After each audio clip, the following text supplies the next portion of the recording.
মাননীয় সংসদ সদস্য জনাব আব্দুল লতিফ সিদ্দিকী, টাঙ্গাইল ৪। আপনি পয়েন্ট অফ অর্ডার বলবেন, বলুন। জি, মাননীয় স্পিকার, আপনাকে ধন্যবাদ। আমি যখন প্রথম দাঁড়িয়েছিলাম একভাবে কথা বলতে চেয়েছিলাম, কিন্তু মাননীয় সংসদ সদস্য মুজিবুল হক সাহেবের বক্তৃতা শ্রবণ করে আমার চিন্তাধারাটা একটু বদলে গেল। আমি জন্মের ইতিহাস জানতে চাই। জন্মই যেখানে আজন্ম পাপ, সেখানে আজকে এইরকম উচ্চকিত হওয়ার মানে আমি খুঁজে পাই না। মাননীয় স্পিকার, মাননীয় স্পিকার,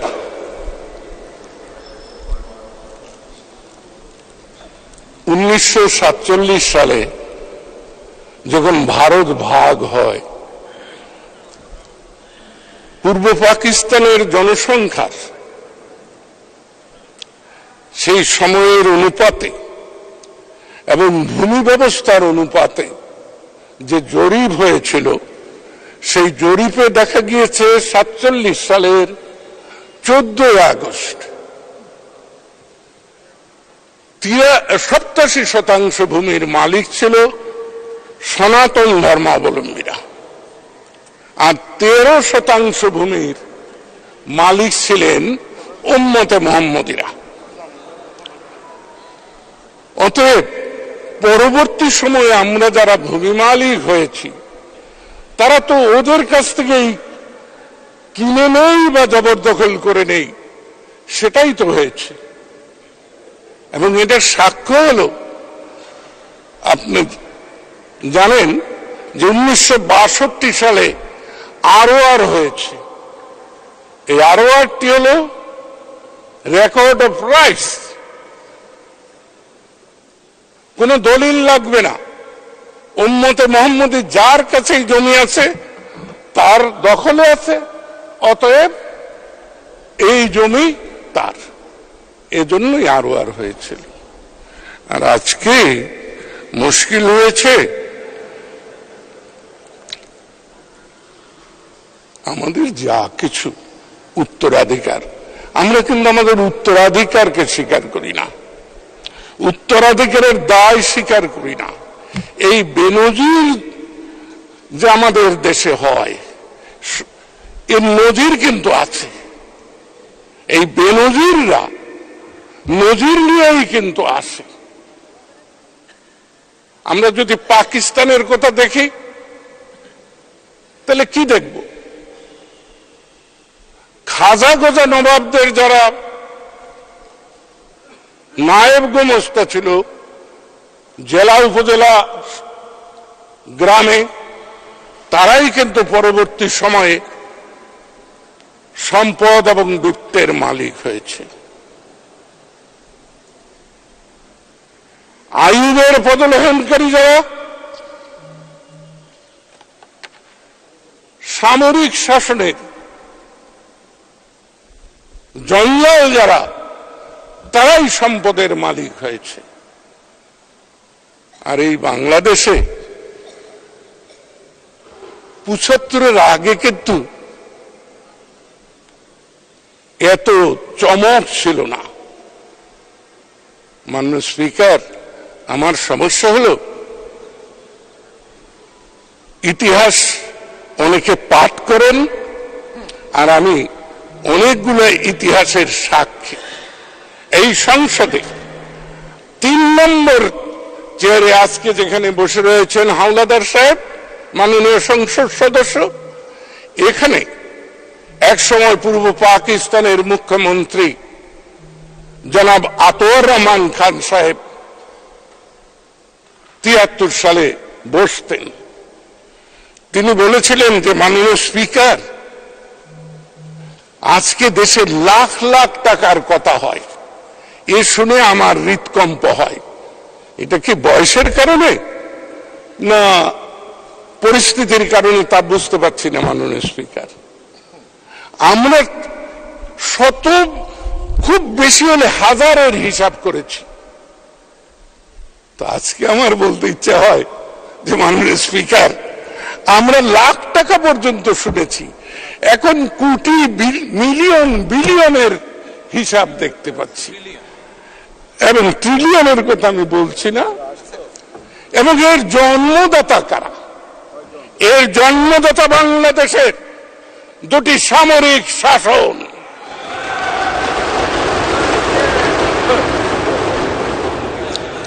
এই অর্থের যে সমস্যা নেই, এ কথাটি বলেছিলেন কে? বলেছিলেন মুক্তিযুদ্ধের অংশগ্রহণকারী বলে দাবিদার মেজর জিয়াউর রহমান। তিনি বলেছিলেন মানি ইজ নো প্রবলেম।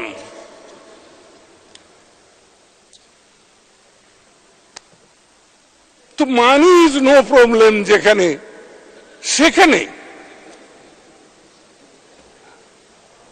সেনাবাহিনীর প্রধান, পুলিশ বাহিনীর প্রধান, যে দেশটা তো তাদের, কোন দিন আপনারা জনগণকে এই দেশের অধিকার দিয়েছেন?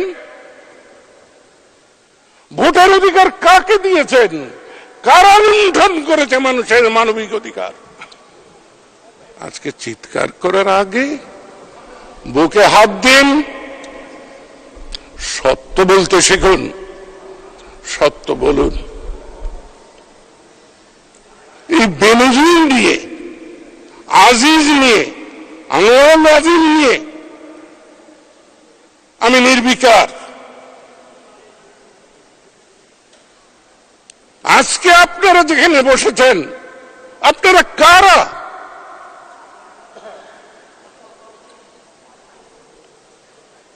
চিৎকার পারবেন না জনাবরা? আপনারা আওয়ামী লীগের সাথে, রাষ্ট্রনায়ক শেখ হাসিনার সাথে আপোষ করে নৌকার মুখোমুখি না হয়ে নিরাপদে এইখানে এসেছেন, এবং ওই চেয়ারের অনুগ্রহে আপনারা বিরোধী দলের নেতা, উপনেতা, চিফ হুইপের আহ্লাদিত হচ্ছেন, চাইলেই সময় পাচ্ছেন। আমরা যারা নৌকার মোকাবেলা করে এসেছি, তারা কিন্তু কারো অনুগ্রহে আসি নাই। হ্যাঁ, আমি এই সংসদকে মহানও বলবো না, পবিত্রও বলবো না। জনপ্রতিনিধিদের এই কক্ষে দাঁড়িয়ে আমি বলি যে সংসদ নেতা বঙ্গবন্ধু কন্যা শেখ হাসিনা হস্তক্ষেপ না করলে আমার ট্রাকও খালে পড়ে যেত। কিন্তু সংসদ নেতা যে কাজটি করেছেন, সে কাজটি আমার প্রতি অনুগ্রহ নয়, নিজের সম্মান রক্ষার, নিজের অতীত গৌরব রক্ষার জন্য করেছেন। কারণ তিনি জানেন আব্দুল লতিফ সিদ্দিকী কে। তিনি ওই প্রধানমন্ত্রীর চেয়ারে বসে থেকে আমার প্রতি অবিচার হোক, তা যদি উনি সহ্য করতেন, তাহলে তিনি আত্মযন্ত্রণায় ভুগতেন। তাই আমি জানি যে তিনি হস্তক্ষেপ করেছেন, না হলে তৎকালীন মন্ত্রী মহোদয়রা ভোট কারচুপির এবং সরকারি কর্মচারীদেরকে বশীভূত করে, এবং সেটা অর্থের বিনিময়ে জনগণের রায় পাল্টানোর চেষ্টা করেছিলেন। আপনারাও অতীতেও দুইটি সামরিক শাসনের কর্মকর্তারা, সামরিক শাসনের কাঁচিতে কাটা নেতারা এইরকম ভোট ডাকাতি এবং জনগণের রায় বদলিয়েছেন এবং অর্থ সম্পদের মালিক হয়েছেন। আমি জানি আপনাদের 72 সালে কার কি ছিল, 62 সালে কার কি ছিল, 58 সালে কার কি ছিল, আমাদের জানা আছে। কিন্তু আমাদের দুর্ভাগ্য, আমরা ইতিহাস বিকৃতির কথা বলি এবং সুযোগ পেলেই আমরা বড় কথা বলি। মাননীয় স্পিকার, আমি স্পষ্ট করে বলতে চাই, আমি সরকারি দলে নই, আমি বিরোধী দলে নই, আমি স্বতন্ত্র। তাই আমার স্বাতন্ত্র থেকে আমি বলছি, যে গাছ যেভাবে বপন করব, যে বীজ যা বপন করব তাই ফল দেবে, সেই ফলই দিচ্ছে। সেই ফলের কারণেই জনগণ তার ভোটাধিকার হারিয়েছে। আজকে বেনজিরদের জন্ম হয়েছে। জনগণ সচেতন নয় বলেই আমি আবার বলি, সংসদ নেতা আওয়ামী লীগের কি ক্ষমতা আছে যে এই দুর্নীতি বন্ধ করবেন? দুর্নীতির জন্ম হয়েছে, বিষ বৃক্ষরূপে প্রতিষ্ঠিত হয়েছে। আজকে জনগণকে উদ্বুদ্ধ করতে হবে, সমালোচনা নয়, বিতর্ক নয়, অভিযোগ নয়, উন্মাদনা নয়। আজকে আত্মশুদ্ধির প্রশ্ন, আত্মসমালোচনার প্রশ্ন, আত্মপ্রত্যয়ের প্রশ্ন, আত্মবিশ্বাস নিয়ে আমাদের এগুতে হবে। আমরা কি এগুতে পারছি? 1975-এর 15ই আগস্ট জাতি রাষ্ট্রের জনক, তার পরিবার, তার সন্তান, আর যে নারী এই জাতিকে মাতৃত্ব দিয়ে দাঁড় করিয়েছিল, বঙ্গবন্ধু তৈরি করেছিল শেখ মুজিবকে, তাকে নির্মমভাবে হত্যার পর আমরা কি কেউ এগিয়ে এসেছিলাম? আমাদের বিবেক কি জাগ্রত হয়েছিল? আমাদের চেতনা কি শান্ত হয়েছিল? আমরা কি একটি প্রতিবাদ করেছিলাম? 1982 সালে এক ভদ্রলোক আসলেন সাইকেলে চড়ে, সামরিক শাসন জারি করলেন। সেদিন কি কেউ প্রতিবাদ করেছিল? বরঞ্চ মাননীয় সংসদ সদস্য মুজিবুল হক সাহেবদের মতো লোকরা সেদিন ওই শাসনকে স্বাগত জানিয়েছিল।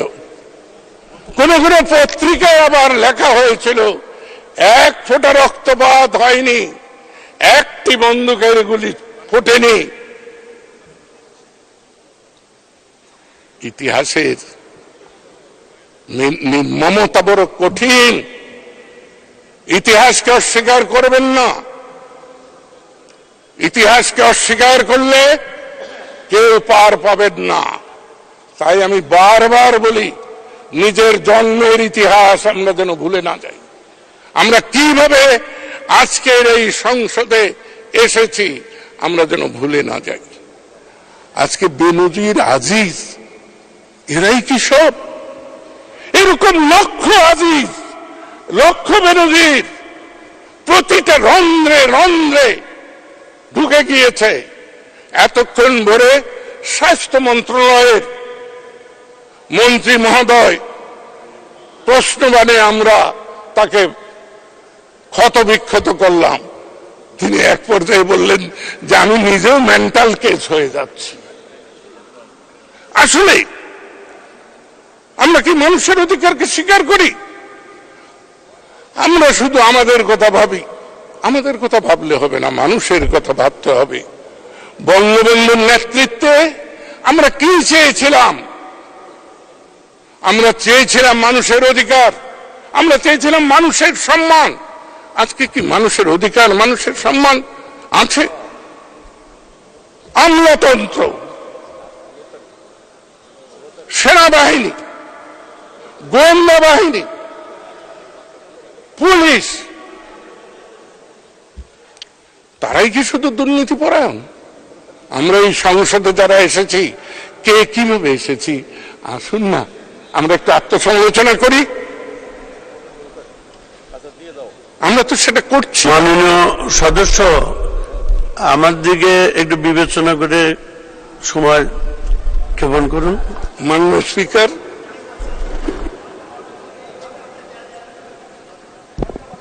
মাননীয় স্পিকার,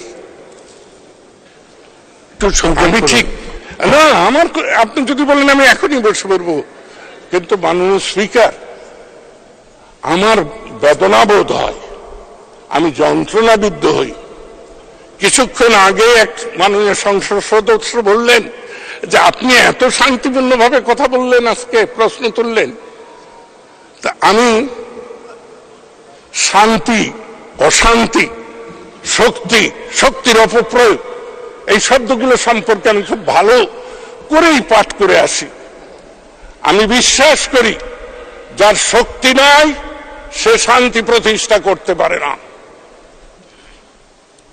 আমাদের আজকে শক্তি নাই এই সংসদে, কারণ আমরা জাতিকে বিভক্ত করে দিয়েছি, জাতিকে চেতনাহীন করে দিয়েছি, জাতিকে অন্ধকারে নিমজ্জিত করে দিয়েছি দুটি সামরিক শাসনের মাধ্যমে।